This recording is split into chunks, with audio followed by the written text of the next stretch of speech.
Long-time listener, first-time writer.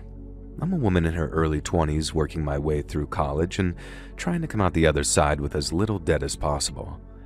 I've never had a reason to write into you before, but bro, something majorly effed up happened to me last month and I'm thinking, dang, I'm gonna send this into Let's Read. And so I do a bit of this, a bit of that, but one of my hustles is working as an Uber Eats driver when I have spare time from my other jobs or from going to the gym. I always gotta be on that graft, you know what I'm saying, brosif?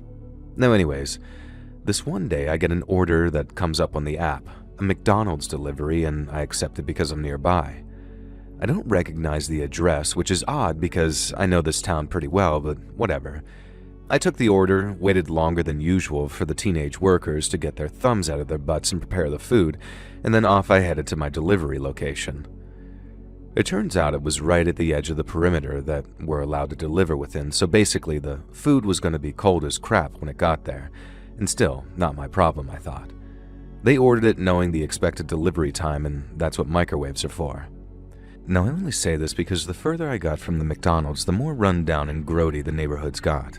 We started in a sort of run-down urban area in the first place and then drove through a suburb that looked like it had been cursed by the demon of poverty itself. It kind of looked like the way movies portrayed Detroit when they're trying to emphasize how bad it can be, but also maybe even more abandoned. There was barely any graffiti, which was weird. Like even the criminals and the youth gangs didn't want to hang out in this area, it seemed. And no wonder I'd never heard of the place before. Now, I heard fear being described on a podcast as bone prickles not long ago, and that term struck me as perfect. Driving with this goddamn McDonald's, the smell of fries and Big Macs making me feel kinda sick, I started suffering with the bone prickles. And the moment I heard the guy say that phrase on the podcast, I knew exactly what he meant. It's like when your entire body tingles and prickles thanks to some kind of unspecified fear, and I was feeling this just by driving to the delivery location. Now, eventually I reached this address and it was on the very edge of some rundown suburbia. Now, if this house had been the only occupied property on the block, I wouldn't have been surprised. The rest of the houses were completely dark, boarded up and run down. This one house had light spilling out of every window and chill, relaxing music playing loud enough for me to hear as I pulled up to the curb outside. Some kind of pop punk or something kind of fun. Now I manhandled the bag that keeps the food warm, although with how long it had taken to arrive at that location, I didn't have much faith in their fries being hot anymore. Again, everything had fallen within the promised delivery time, so no issues there. I hauled butt up the driveway, surprised at how heavy their food order was, and I knocked. It took a few knocks before the volume of the music inside lowered, and the door was answered by a pretty-looking guy, a very reassuring gentleman. Now, he must have been in his mid-20s, and he was wearing a band tee and had a goofy expression that made me think that he might have been stoned. Now, I explained that I was there to deliver the food, and he yelled back in the house that some chick was here with a McDonald's had anyone ordered any food. I explained that that was a pretty large order, so maybe it was for a bunch of them, and he seemed pretty confused by this. Now, he said that there was only 3 of them in the house and they'd recently gotten a delivery pizza, so he couldn't really explain who'd ordered the McDonald's. I showed him the app and confirmed 100% that the address was correct, and he asked me to wait on the porch while he went and checked with the rest of the guys.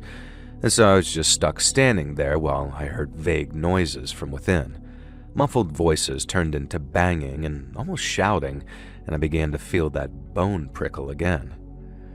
Eventually, this goofy streamer reappeared at the front door. Now remember, I still had the food in the thermal bag at this point, and he apologized profusely, saying he was an idiot and the other guys had ordered McDonald's as well as pizza, and everything was all good. However, just as I started to unzip the bag, he told me to hang on because they wanted to offer me a tip. I told them they could do it through the app and they didn't have to do it at all, but this guy was absolutely adamant that they were going to give me $10 for the trouble, so if I could just wait on the porch again, he'd head inside and get the cash. Now, who even keeps cash around these days, to be honest? Now anyways, this time he left the door open just enough for me to see inside. The front door opened into the living room, and I was kind of impressed how clean and frankly awesome the place looked. They had framed posters on the wall, a couple of pinball tables in the corner, and an expensive-looking flat-screen TV. Now, this didn't seem to be the room that they were hanging out in either, and I sort of nosily peered around to see where my new delivery friend had gone to find my tip. Now, I saw him milling about back and forth past the door to what seemed to be a kitchen, and then calling out down a set of stairs to what looked like a basement. I wondered if they had an even more impressive home theater system down there or something, and I wondered if it was just one of those cases where someone with money buys a house that looks run down from the outside in an abandoned neighborhood area and then just uses the crappy exterior to actually mask a really awesome dwelling. Now still, it was none of my business. Now eventually my new friend came back with $10.69 and I just politely laughed at the obvious joke. Now I finally fished out the huge bags of McDonald's out of the insulated bag and I could tell already that by now they were cold, and I figured I just wouldn't make mention of it. This guy had kept me on the porch long enough at this point. Now after thanks and some goodbyes, I headed back to my car, got in, and then checked for more jobs. There was another one at the same McDonald's, so I figured why not. It had just come through, so by the time I reached the restaurant, the order should be ready. So I started to drive off. I have one of those reversing cameras in my car, and I admit I rely on it a little bit too much, so my rearview mirror isn't perfectly aligned like it should be. Instead, it lets me view the back seat, something I'd adjusted for it recently when I was taking my niece and nephew out for, ironically, McDonald's. And as such, glancing into the rearview mirror allowed me to notice that there was someone lying on the floor in the back seat. Now, I could tell he was a guy in his mid-20s, and I also could tell that he was holding some kind of weird knife, and I don't know how to describe it. It was clearly some type of kitchen implement, but I'd never seen a knife like that before. And I suddenly realized that the delivery customers had kept me at the door for so long without turning back to my own vehicle that it could have allowed one of them to actually slip inside. Now, I didn't expect to be more than a minute or two, so I didn't lock the car behind me, and now I was regretting that immensely. What the hell did this guy have planned for me? He was just laying there, staring off blankly like he was waiting for something, clutching that kitchen blade. Now, obviously, whatever he had planned was nothing good, and the first thing I did was I decided to do a stop looking in the rearview mirror, and I didn't want him to see that I'd seen him. Now, obviously, this was all happening within a split second. My heart was absolutely pounding, and I was certain that this was how I would die, with my throat slit as I was heading to an Uber Eats delivery. Now, up ahead, I saw the lights of a gas station. I kept my speed normal and I didn't allow myself to react at all, and then moments before I reached the turning into the gas station, I shot forward, screeched into the parking lot, leapt out of my car, and then ran into that gas station. Now, I must have sounded like some crazy woman, yelling how a delivery customer stoner McDonald's order guy was hiding in my backseat and had a weird knife, and I didn't know what he had planned, and blah blah blah. I was just trying to explain the events and my theory and how I thought the delivery customer had distracted me, and I was almost telling all of this at once. Now the clerk, an older man, looked at me like I was on meth, understandably so, and then started to ask me to explain everything again. However, he kind of froze and his mouth was now hanging open, then I followed his gaze. An absolutely ridiculously tall man was kind of unfolding himself from my back seat, and we watched as he fled into the darkness of the night. Now bear in mind, this was on the edge of the suburbs, so he fled into some kind of forested area, and from the expression on his face, I couldn't even claim to this day that he meant me harm, and almost looked like he was petrified too. Of course, that didn't stop me calling the cops. They got to the gas station really fast and searched the nearby area. They did, in fact, find a knife nearby. Apparently, it was some kind of fish knife for sushi, but it had nothing on it. When they paid to visit the delivery customers, they were just as baffled as I was. Everyone was accounted for, which they could prove, and nobody who lived there matched the description that I gave of the guy who'd crept into my back seat. Now, I never did find out who he was or what his motives were. I didn't quit my delivery job or anything silly like that. I just took to actually locking the car door whenever I stepped out to make a delivery, regardless of how brief I thought it would be. And I always checked the back seat no matter what. Something tells me that the guy hiding out in my car didn't mean me harm, But the look of fear and alarm on his face as we watched him flee makes me think that someone out there would have done us more harm than I can even fathom if they'd found it. It's one of those creepy mysteries that I'm grateful didn't turn into an unsolved murder and has finally given me something to write into you about. But like they say, be careful what you wish for, because I feel like this was a cautionary tale where the lesson is that it's far better not to wish you had a scary story to share with internet people.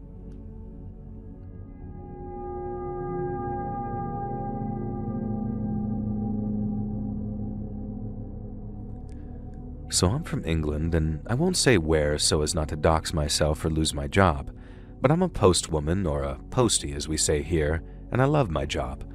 I work a rural route, and I've been on the same route for years, thanks to some pleading and a friendship with the head postmaster.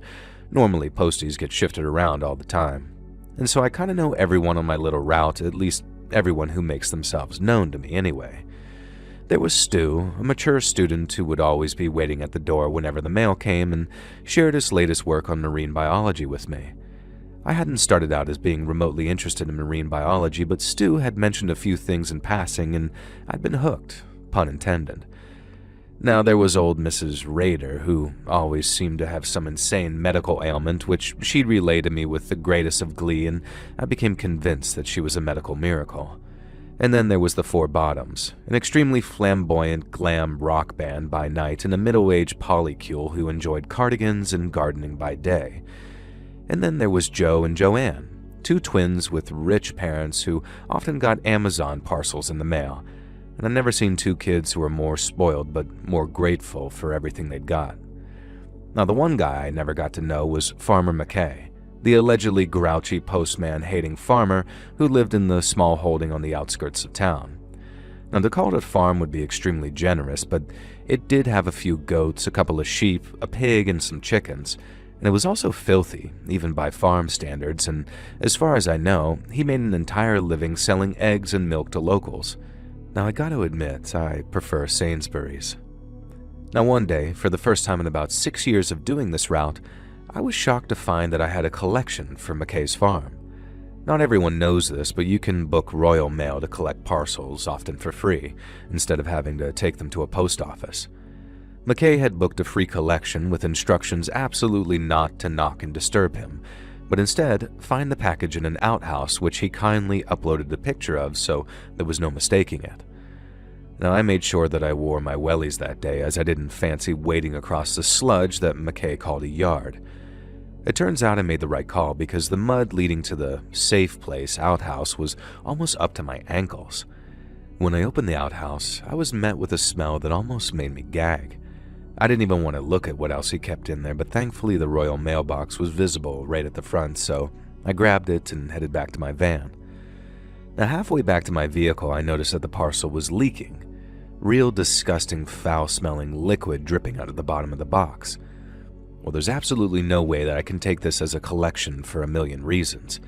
And now, I also couldn't just abandon it, which meant that I had to break his cardinal rule and go knock on his door and tell him that, unfortunately, I couldn't accept his collection. Halfway between my van and the front door of the farm, the package I'm carrying sort of collapses inward. The bottom falls out and the contents spill all over my bottom half. Now, let me tell you, I've smelled some bad smells in my time. Before I became a postwoman, I was a nursing assistant in my late teens and early 20s, and there was this one old lady that I treated who I would swear had Death himself living in her nether regions.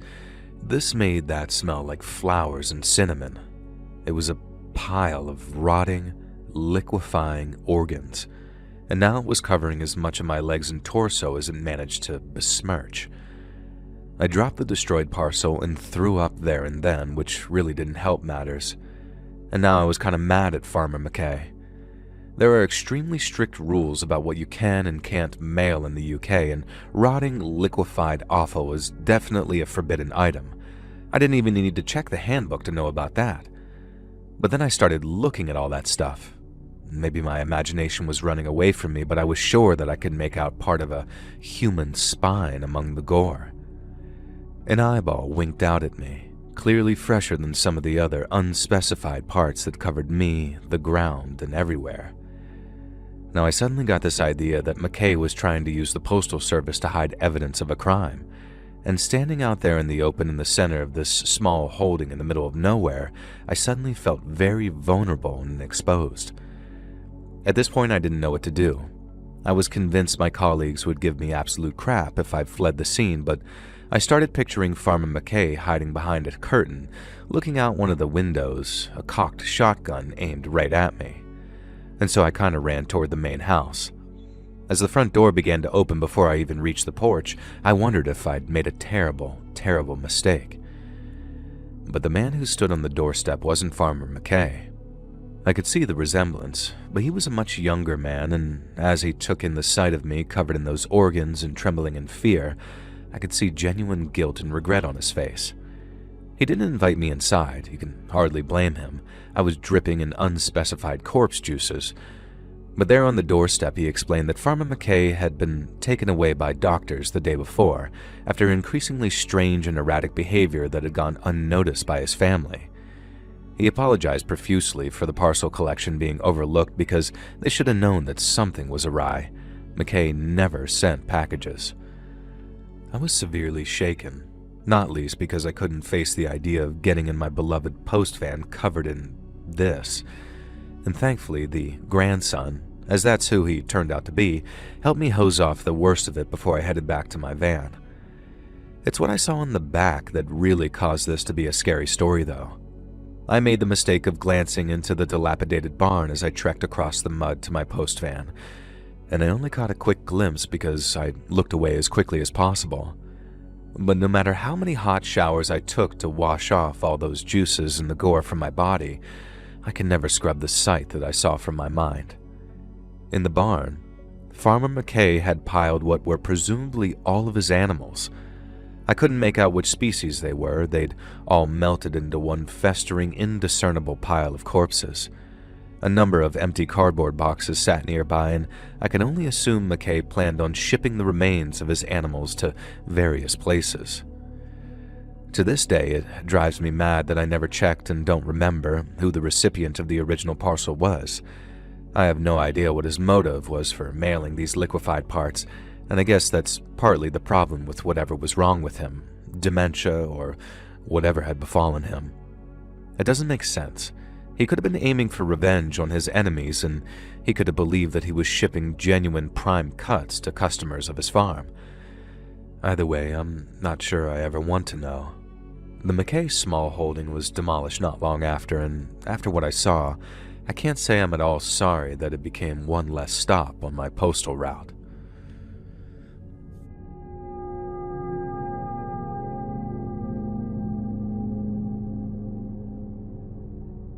So I'm not much of a storyteller, so I'll try my best here, but I've always wanted to try my hand at putting this story down on paper. In the early 90s, I was a bicycle courier for a local mom-and-pop pizza joint here in New York City. I got in the job while I was still in high school, thanks to my dad being a regular customer at the store and getting to know one of the owners, the husband, who we'll just call Pop Soul. Pop and Mama Soul ran the pizza joint and had been running it for as long as I can remember.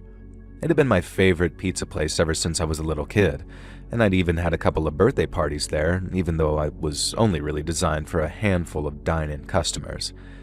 And then beyond that, it became a staple that every birthday, same for my sister, we'd get copious amounts of Soul pizza pies. That's not to mention the pizzas we'd get just because, good God, once you tried Soul's pizza, nowhere in NYC compared.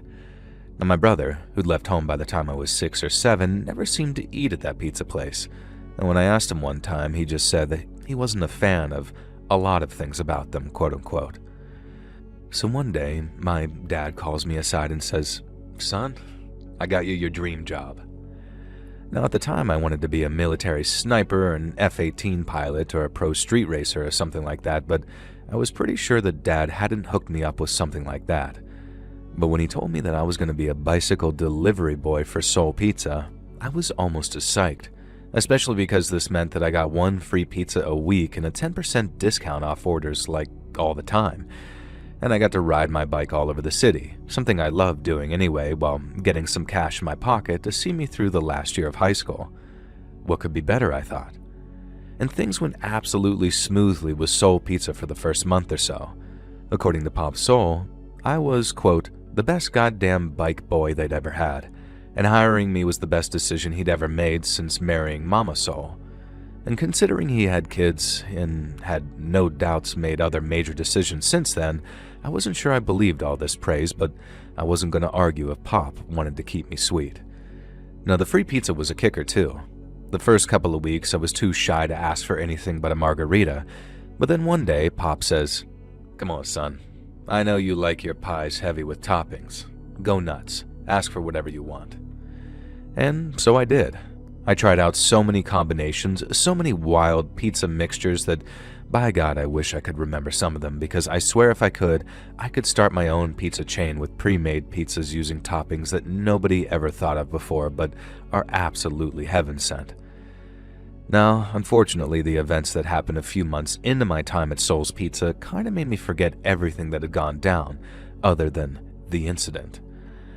Now, I still remember the fateful order that kicked everything off, though. It was a double pepperoni with extra cheese, side order of garlic bread too, and the delivery address was downtown, somewhere I wasn't familiar with, but I checked the location on a map. Yeah, no MapQuest or GPS or whatever was back then, and I figured that I could get there pretty easily, so I loaded up the pizza, leaped on my bike, and headed toward what I thought was the optimal route to my location. It turns out the location was a series of warehouses, and I should have realized something was wrong then and there, although it wasn't entirely unheard of that we'd deliver to places of work or other odd locations. I stopped the bike, trying to work out exactly where Warehouse 13 was in this maze of identical metal sheds, when suddenly a van comes screeching out of nowhere and pulls to a stop inches from my bike. Now, I'm just kind of left confused at this point. So much so that I don't react when the four masked men come bursting out of the back of the van and just full body snatch me off of my bike, each of them grabbing a limb to stop me from thrashing and then throw me into the back of the van. Now, stupidly, I remember that the first thing I yelled was that, "Hey, there was a pizza on that bike," and it was going to get cold and had to be delivered before the 35-minute delivery promise was up. Now, one of the three masked men who'd climbed back into the rear of the van with me seemed to find this crazy hilarious and couldn't stop laughing. And I guess the fourth man had gotten into the front passenger seat because another of the guys' open palms slapped the dividing wall, indicating to the driver that we should head off. Now, I winced as I heard the sound and felt the crunch of my bike being run over as the van drove forward. And the next thing I know, I felt a little prick on the side of my neck. One of the guys had shot me up with something, and it only took a minute or two before I was fully out. Now, after being completely blacked out, the next thing I knew, I woke up in what appeared to be a basement. It wasn't some dirty basement, though. It appeared to be at least carpeted and somewhat high quality, which for some reason I found reassuring in the moment. A couple of the men were there too, and at no point did they remove their masks, which I knew from watching way too many action and spy movies might actually be a good sign. Now, they barely spoke to me, but told me that I'd be fine as long as I just shut up and stayed put and did anything I was told. I spent the next 3 days in that basement, and I'd be lying if I said that it wasn't hell. Although the constant fear that they could turn on me and kill me at any moment, it was just kind of a buzzkill. Now, I was given 1 meal a day and a glass of water whenever I asked for one, and I was also escorted to the bathroom in an adjoining room whenever I asked to go. Now, it was the 1 meal a day that had me curious, though. It was pizza. Every meal was pizza. And not just pizza, but pizza from another rival mom-and-pop pizza restaurant a few blocks over from the joint I worked at. Now, naturally, I assumed that this was some pizza parlor gang turf war, and I couldn't have been more wrong, though. Being fed pizza from the rival joint was just the kidnapper's idea of a joke, I guess. And so after 3 days of being vaguely threatened with death but treated bizarrely well, I was shot up again with whatever knocked me out the last time. And the next thing I know, I'm lying on the sidewalk outside of Soul Pizza. My old place of employment was now boarded up, with crime scene tape covering a number of the boards. Eventually, after pulling myself together and heading into a pharmacy to grab some Tylenol, bizarrely, the kidnappers had dropped me off with $20 in my shirt pocket, despite the fact that I was carrying no cash when they grabbed me, and I made my way to the local police station. And then I told them everything, how I'd been grabbed, how I'd been strangely well treated, and how Soul Pizza was now closed down. Now, the desk sergeant was really weird and strange when he responded, like I really had to encourage him to take the details of my story down. And eventually he did so, going through the motions, but then he gave me this sort of knowing look and told me that I should count myself lucky, because the people I worked for, the lovely elderly couple who had been a pizza joint staple since I was a kid, were not good people at all.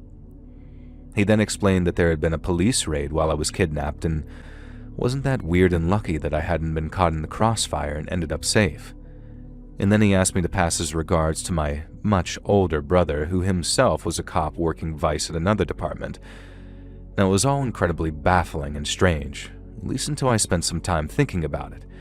You see, I'm pretty sure that the guys who kidnapped me were the cops, doing a favor for my brother, and I think he wanted to ensure that I wasn't wrapped up in all of that. And so instead of doing what any sensible brother would do by taking me aside and explaining things, he had his cop friends kidnap me and scare me half to death as a way of ensuring that I didn't accidentally get shot and killed. And that's the best case scenario I can come up with anyway. Everything else results in me coming even closer to almost dying, and that's all too hard to comprehend. My brother has sadly passed away now, so I can't ask him, but I'd like to think that he was my guardian angel that day. Otherwise, it was mere luck and the grace of God that prevented me from losing my entire life over becoming a pizza delivery boy from my favorite childhood restaurant.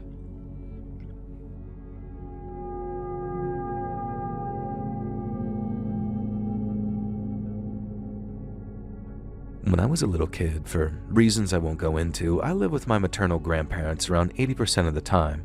Time spent with Mom and her various boyfriends was not so good, but on the other hand, Grandma doted over me. Grandpa was stoic, a regimental man who showed me nothing but respect, but we weren't close in the same way Grandma and I were. From an early age, I'd learned that being coddled was a bad thing, so I made sure to try my best and live up to Grandpa's belief that I should be a real man, trademark. And then when he wasn't looking, which was most of the time, I'd happily let Grandma baby me and treat me like her special little boy. Cookies, treats, $1 slipped in my pocket here and there, and the kind of freedom and pleasant treatment that I most certainly did not get at home on the rare occasions when Mom was ruled suitable to look after me, and also decided to make the effort to demand that her mother send me back to her. Now, thankfully, by the time I reached around 12 years old, I'm pretty sure Mom had either completely given up caring or forgotten that I existed altogether. The last time I saw her involved a screaming fight and my grandparents silently marching me away from the house. I haven't seen or spoken to my mother since in 10 years, and I'd be lying if I said I regret it. Everything with Grandma and Grandpa was like a dream compared to my upbringing. Like I said, as an ex-army guy, Grandpa could be a bit regimental, but I never actually got to see him act out any of his warnings. I think he just felt like he should make vague rumblings about being a strict father figure. Honestly, the idea of disappointing Grandpa and not growing up into a good, clean, classic man was enough to keep me on the straight and narrow by itself, but maybe that's just who I was, a very regular, normal guy. Now, one of my favorite activities with Grandma was the Christmas card run. There would be no mailing Christmas cards with Grandma, at least not to anyone within a 40-minute driving distance of our home, and Grandma and Grandpa were both extremely popular figures in the community, so they had a pretty extensive Christmas card list. Right up until my early teens, I used to get genuinely excited about doing the Christmas card rounds with Grandma in early December, and it really felt like the season had truly begun. Now, I loved it, right up until the time I stopped loving it anymore because we both almost died purely for delivering Christmas cards. It was a crisp, cold morning, the kind that you don't mind being cold because it feels like Christmas is in the air. We were headed to the third delivery of the day. This year, we had so many cards to hand deliver that we set aside that Thursday and Friday. The recipients were an elderly couple, older than Grandma and Grandpa, who they went to bingo with and occasionally got together with, along with a few other couples from that social circle. I forget their names now, bizarrely, but we'll just call them the James couple. Now, Mr. James was one of those quiet, balding, bespectacled guys who Grandpa had told me, almost disapprovingly, was into model trains and bird watching. He'd never served in the army due to a bum knee, Again, something Grandpa told me, although this time he almost said it with regret for the man, like the fella had missed out in life by not having dodged bullets and Nam like Grandpa had. Now, Mrs. James was known as something of a firecracker, and more than once she'd accused newcomers of cheating at bingo and woe-betide anyone who promised her bottles of baked goods for various sales and raffles and then didn't end up delivering. And the plan was just to walk up to the front door, slide the card through the mail slot, and then leave. Sometimes we'd knock and spend 5 minutes with Grandma shooting the breeze. But the Jameses weren't really small talk material, just friendly enough to be on the Christmas list. We had just reached the front door when an ear-splitting crash rocked my world and the door splintered outwards. I dove left, Grandma dived right, and it's a miracle neither of us were hit. We were both disoriented from the sound of the shot, which left us with a kind of disorienting tinnitus, and over the din we could hear Mrs. James yelling, seemingly at Mr. James about the hussy he'd been seeing. More shotgun blasts could be heard from inside the house, and Mr. James was arguing in an almost infuriatingly calm voice that Mrs. James needed to be reasonable about this and understand that men have needs and that she meant nothing to him. Now to this day, I have no idea why Grandma didn't just force us to hightail it back to the car, but she always was a bit of a gossiper. Instead, she encouraged me to crouch down, hidden behind a brick wall, and we listened as the James couple argued with each other, punctuated by shotgun blasts that didn't seem to come close to hitting their targets, but were shooting splinters out of the wooden walls, blowing out windows and all sorts of stuff. Now, how Mr. James had the absolute balls to face down his obviously insane wife, I'll never know. All I can assume is that he was somehow 100% confident that she wouldn't shoot him. However, they had no idea anyone was outside, and while Grandma made me crouch there, gathering the gossip while I trembled in complete terror, another shotgun blast came bursting through the window right above my head. Now, a piece of the buckshot even clipped my ear, I think, and I started screaming, thinking I'd been shot. And that's what shook Grandma out of her lunacy. She had to get her grandson out of there, and get me out of there she did, and with superhuman strength, Grandma swooped me up over her shoulder and power ran toward the car, successfully managed to open the driver's side door and throw me through in one fell swoop. And then she dived in behind me, and finally, we drove around the block from the James' house. Now, these were the days before cell phones, but thankfully someone had called the cops, and suddenly screaming sirens and lights came charging down the street. Grandma said that was our cue to leave because we had too many cards to deliver and not enough time to give a statement to the police, and besides, they'd never even know we were there. A long story short, I had nightmares for months afterwards about delivering Christmas cards that blew up in my hand. Mrs. James was charged with criminal damage, neglect, and mishandling of a firearm, but received a suspended sentence.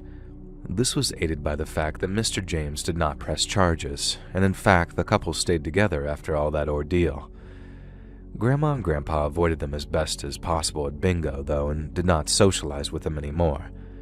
They never admitted to the couple that we'd been there that day, and frankly, I'm glad because I'm not sure that I could have stomached having to face Mrs. James again as she tried to apologize for almost accidentally killing us.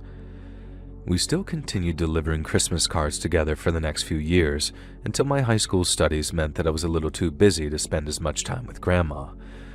But I'm happy to report that after that insane shooting incident, Grandpa removed the Jameses couple from her Christmas list, and we never had to deliver to them again.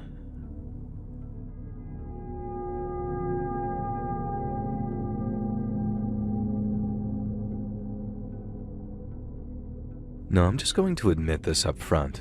I was an absolute a-hole in college. Like the kind of smug, not quite rich jokester, prankster who thinks he's way funnier than he is. And I'm also glad this was around 15 years ago because a few years later, and I genuinely think that I would have tried to launch a career as one of those intolerable YouTube pranksters. You know the ones I'm talking about.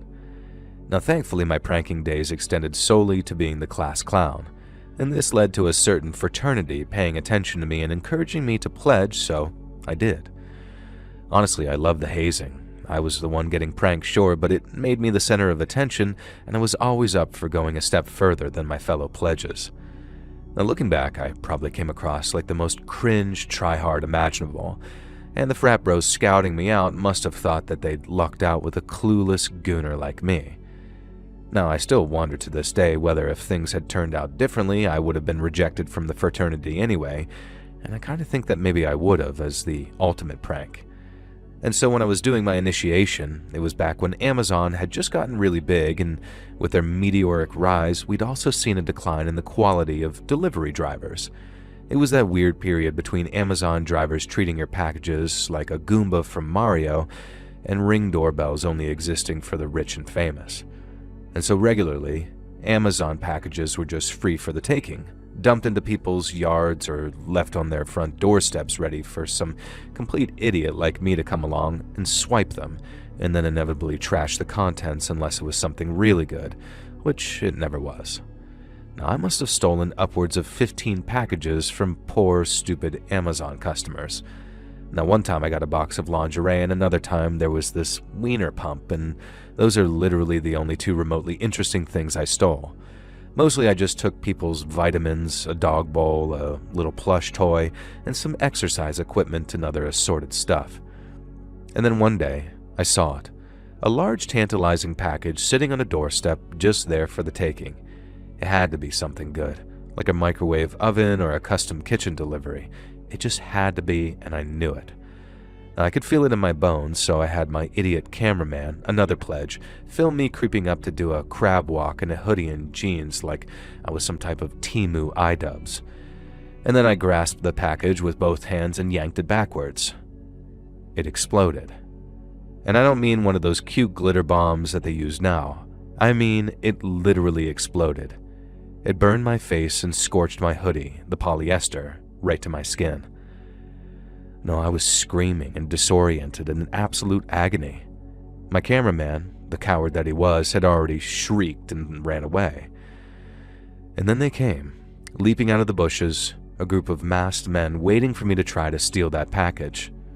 Now, I was down for the count, suffering from what felt like third-degree burns, but realistically were probably only first-degree.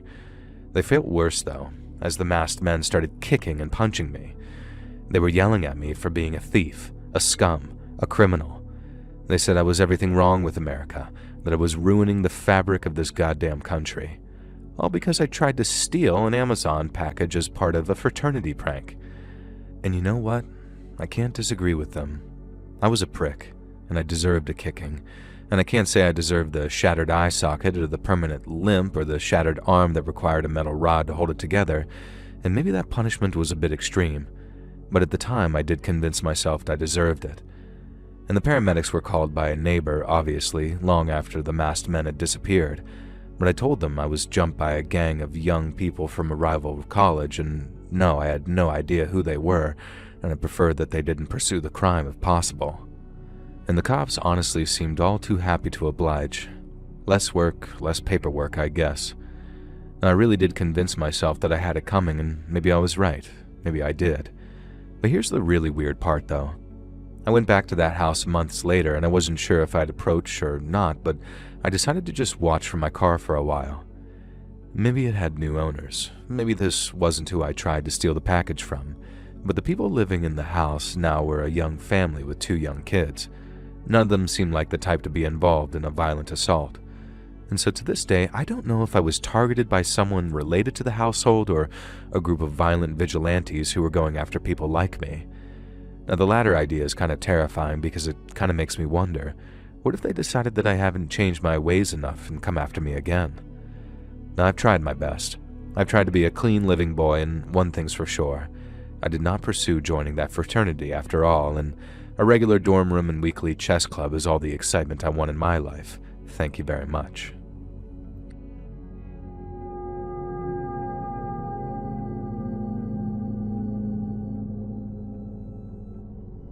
I'm a long-haul trucker, proud partner in my 18-wheeler Lucy, and I have been for approximately 18 years.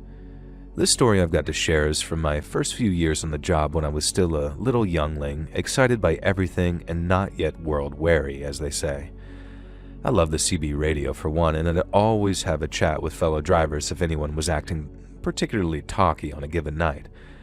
These days, I barely bother to answer it unless I'm really bored because, frankly, most other people are boring as dog crap and I have no interest in what they have to say. Now back then, though, there was this other trucker who'd often be yammering away on the CB, mostly to himself. He went by the name of Boxcar Willie, I guess probably after that singer. Now we didn't use real names, we just had call signs. Mine was effing Ironhide, like the Transformer, but also because I thought that I was a clever bastard calling myself Ironhide when I spent 80% of my working hours sitting on my butt driving that truck. Boxcar Willie isn't hugely important to the story, but he is important, so just bear with me. Now, when this all began, me and Boxcar Willie were chatting away about some of the dumbest crap imaginable. Aliens, Bigfoot, chupacabras, all that kind of stuff. And to this day, I don't know if he was screwing with me, but Willie claimed that not only did he believe in all of this stuff, he had evidence of it in the remote trailer he lived in when he wasn't off trucking. Occasionally another trucker would chime in to let me know that Boxcar Willie was full of dog do and he was just winding me up. But Willie played it dead straight. He swore blind that he'd come face to face with Bigfoot one time when he'd had to stop for that hairy fella in the middle of the dark mountain road. But Christ, who knows? The point is, all this talk about Bigfoot and cryptids for some reason made me hungry as hell, so when the next rest stop sign lit up, I decided that I was just going to pull in and get myself the biggest hot dog man has ever seen, or at least the biggest one that the gas station sold. So that's exactly what I did. The dogs had clearly been cooking on that spinning grill for way longer than is healthy, and they looked about as appetizing as a shrunken head, but I didn't care. I got 2 of them. Piled them ass-high with onions, mustard, and ketchup, and then threw in one of those crushed ice slushies, a huge one, and fumbled my way back to my truck. I pulled out of that rest stop and proudly told Boxcar Willie and whoever else was listening that I just landed the best pair of dogs this side of the Midwest. I may have been exaggerating on that title a little, and weren't they just jealous? Now, of course, Willie had a story about this one time that he found a roadside hot dog seller who only appeared once every 10 years or some nonsense. He was entertaining if nothing else, biggest liar you ever met who wasn't a politician. Now anyway, my route is pretty straight and clear for the next 100 miles, so I'm feeling pretty safe about munching down on one of my overcooked dogs, wrapped in a bun that was even more disappointingly stale than I'd hoped for. And that's when I heard it, a noise from behind me from inside the trailer. Of course I made the mistake of telling Boxcar Willie, who began to psych me up with tales of cryptids and ghouls who preyed on truckers. Now naturally this was a load of horse manure, but I was unsettled by the sound, if only because I was driving an extremely straight bit of road and I didn't like the idea that some cargo actually came loose.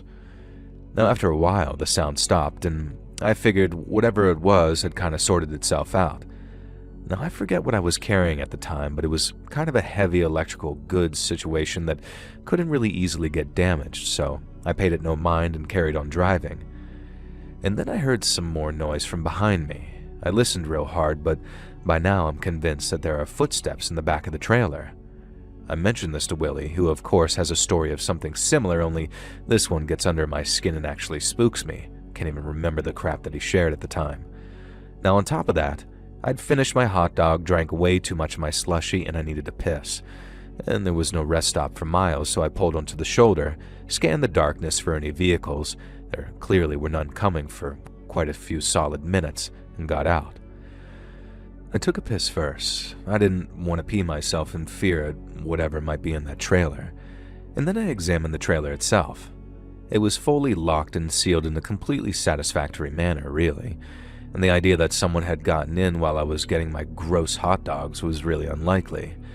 And yet, I pulled open the back doors of the trailer, about to yell gotcha, almost as a joke to myself, and as soon as I started to pull open those doors, they came flying towards me, and I had to leap backwards to avoid getting smacked. An absolutely deranged, elderly woman came leaping out. She was wearing torn-up jeans and an absolutely filthy bra. Nothing else. In her hand, she was gripping my X-Acto knife that I kept in the trailer in case I needed to slice through any of the plastic ties that kept boxes in place.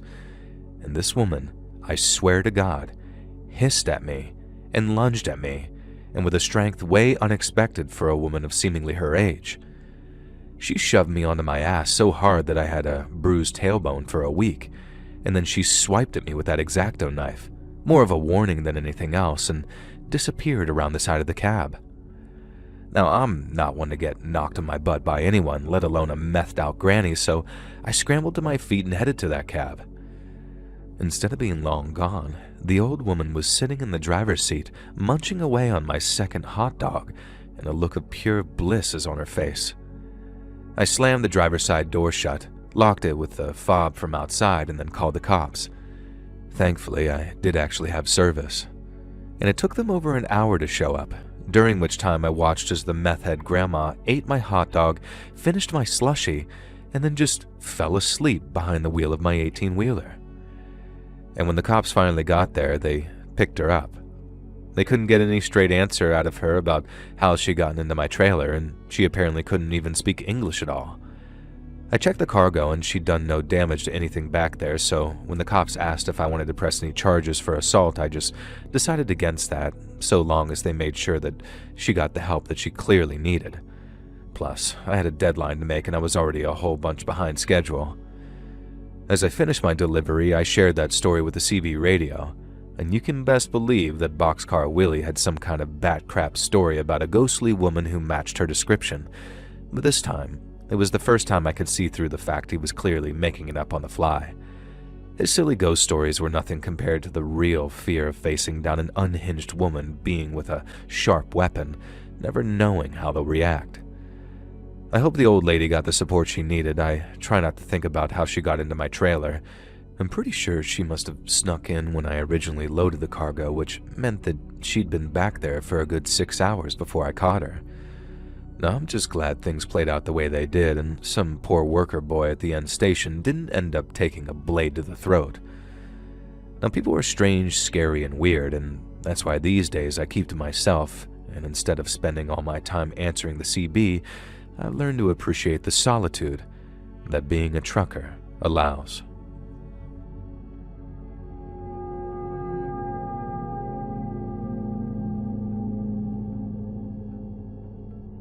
This happened to my dad back in the 1960s, and he's given me permission to share it with you. He worked as a paperboy for quite a few years back in the days when kids made a decent living hurling papers from their bikes as they cycled past. Dad, however, went that extra mile. They actually stopped at every house and gently placed the paper on the front stoop. It made him a real popular paperboy, and come Christmas time, he'd often find a little thank you card and a tip pinned to the door of some of his deliveries. Now, one woman took a real shine to him, I guess. A real shine, as it was around February, and for the first time ever, this old woman was waiting on the porch for him. She invited him in for a drink and a vague insinuation that there would be a financial reward following that, i.e., a tip. And so Dad, the naive little kid he was, followed the old woman into her house and drank a drink with her. Now, the next thing he knows, he's suddenly waking up tied to a dining room chair, and the old woman is cavorting in front of him, naked as the day she was born, rambling about how she'd been craving a man's touch. Of course, Dad's like 8 years old at this point and totally horrified by everything that's going on. Thankfully, also being an 8-year-old, he's able to squeeze his way out of the pathetic knots that this perverted old hag has tied around him, and so screaming bloody murder, Dad manages to pull himself free from the naked old woman's dining chair and then basically fling himself from the house, leap onto his bike, and catapult himself through town back to the grocery store that he worked for.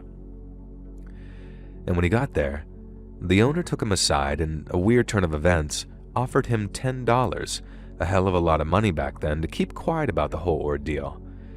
Now, he promised he wouldn't have to deliver papers to that old woman again as long as he kept quiet and accepted the money. Of course, Dad being the dumb 8-year-old, he just took the deal without a moment's hesitation. It's become something of a family legend now, and the woman passed away not long after, and we never did find out the cause, motive, or twist behind any of it. We have no idea why she decided my dad would be the perfect male touch for her, and frankly, none of us wanted to know. It's just one of those things. There are weird people out there. Be careful, especially of strange old women.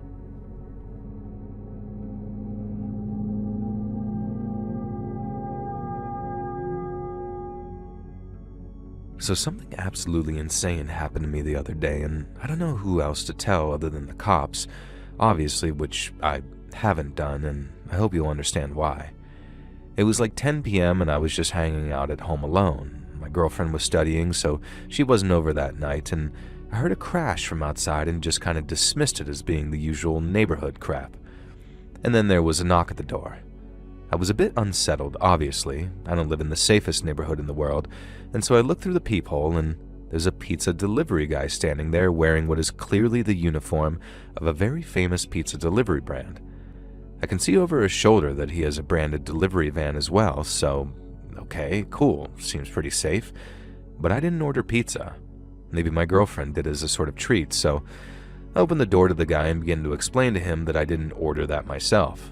Was there maybe some kind of note? Was it definitely the right address, etc.? Now the guy just looks at me, removes the hot pizza from his bag, and then hurls the entire pie straight in my face. Now, it would have been comical if not for the fact it was searing hot. There was melted lava cheese running down my face, and I was suddenly freaking out in fight or flight mode due to the unexpected sudden assault. And I tried to mumble what the F through the pizza that's now dripping off my face and reach up to try and wipe the hot cheese out of my eyes.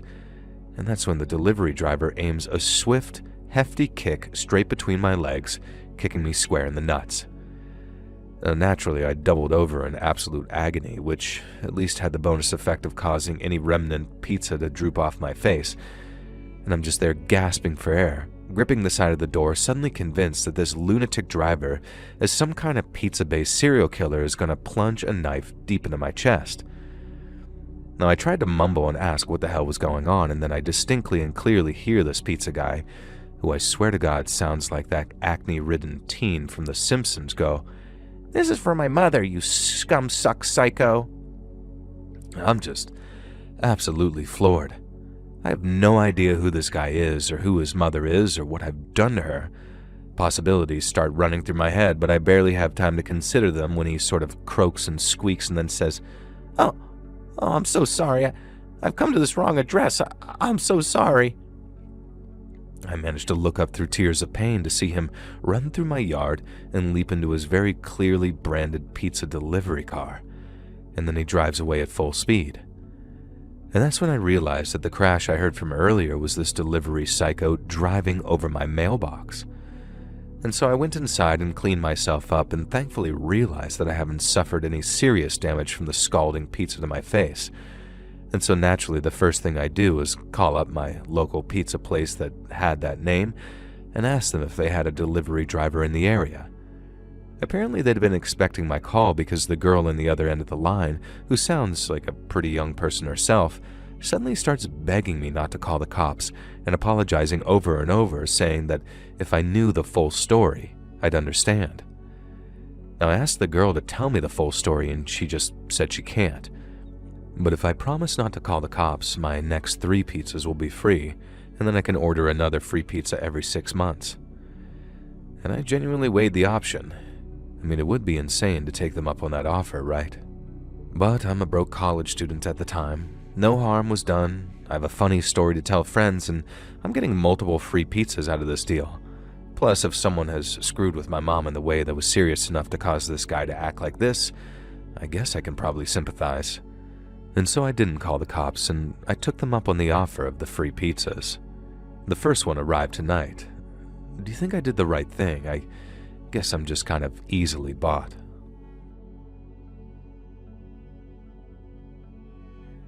Hey friends, thanks for listening. Click that notification bell to be alerted of all future narrations. I release new videos every Monday and Thursday night at 9 p.m. Eastern Time, and there are super fun live streams every Sunday and Wednesday nights.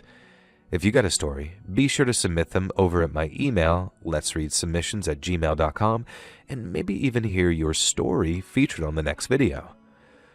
Now, if you want to support me even more, grab early access to all future narrations and bonus content over on Patreon, or click that big join button to hear about the extra perks for members of the channel. And check out the Let's Read podcast, where you can hear all of these stories in big compilations, located anywhere you listen to podcasts. I also have a true crime channel called Saturn Soul. You should check it out. All links in the descriptions below. Thanks so much, friends, And remember, can AI do this? Ugh.